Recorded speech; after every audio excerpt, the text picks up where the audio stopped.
ఒక సుదూర యుగంలో ఖగోళ రాజ్యాలు విశ్వశక్తుల అరుపుతో ప్రతిధ్వనించినప్పుడు హిరణ్యాక్ష అనే భయంకరమైన రాక్షసుడు అధికారంలోకి వచ్చాడు. ఆధిపత్యం కోసం అతని తృప్తి చెందని దాహం అతన్ని ఒక నీచమైన చర్యకు దారితీసింది. భూమిని విశ్వ మహాసముద్రం యొక్క లోతుల్లోకి ముంచెత్తింది.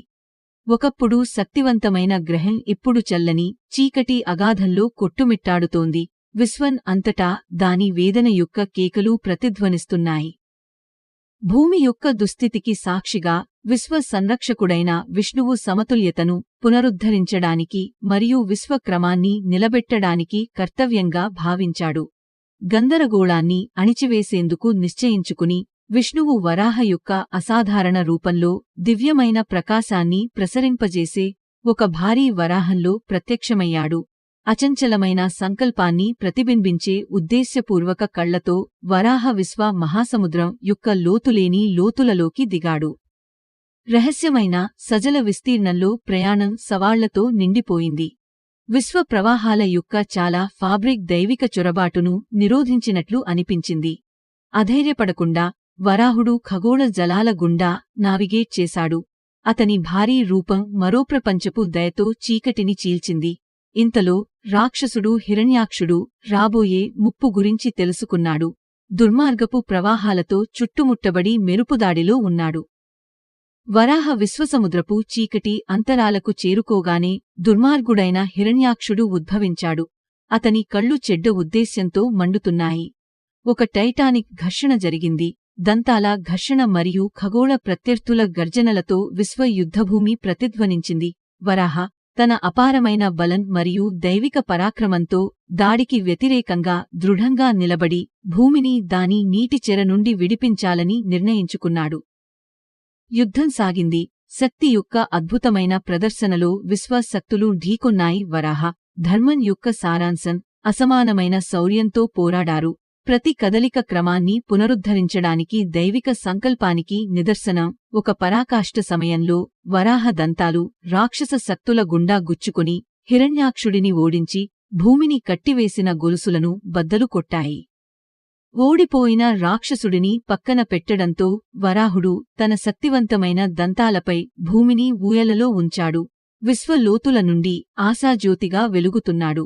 దైవిక పంది కాస్మిక్ మహాసముద్రం గుండా అధిరోహించింది. ఖగోళ తరంగాల పైకి లేచి భూమిని విశ్వంలో దాని సరైన స్థానానికి పునరుద్ధరించింది. ఒకప్పుడు పాతాళంలో తప్పిపోయిన ఈ గ్రహం ఇప్పుడు కొత్త తేజస్సుతో మెరిసిపోయింది. వరాహ విజయపు ఖగోళ కాంతిలో స్నానం చేసింది. వరాహ అవతారం యొక్క కథ విశ్వ సమతుల్యత మరియు మంచి మరియు చెడుల మధ్య శాశ్వతమైన పోరాటం యొక్క లోతైన కథనంగా యుగాల తరబడి ప్రతిధ్వనిస్తుంది.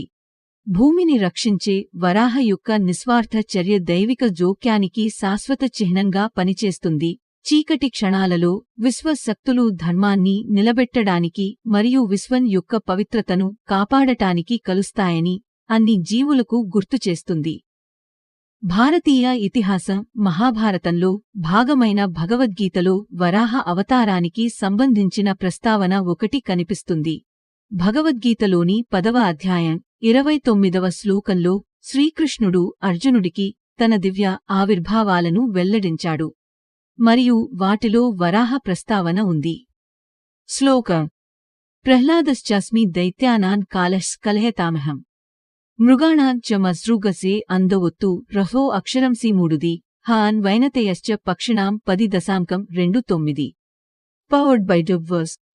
రాక్షసులలో నేనే ప్రహ్లాదుడను. ఈ లోకంలో వ్యక్తమయ్యే కాలాన్ని నేను జంతువులలో నేను సింహాన్ని మరియు పక్షులలో నేను గరుడను. వినత కుమారుడు.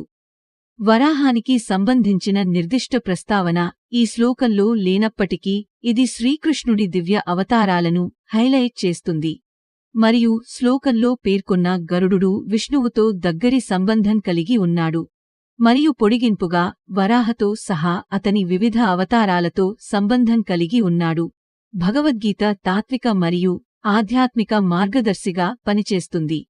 మరియు దానిలోని స్నిప్పెట్లు హిందూ పురాణాలలో కనిపించే విస్తృత కథలను సూచిస్తాయి.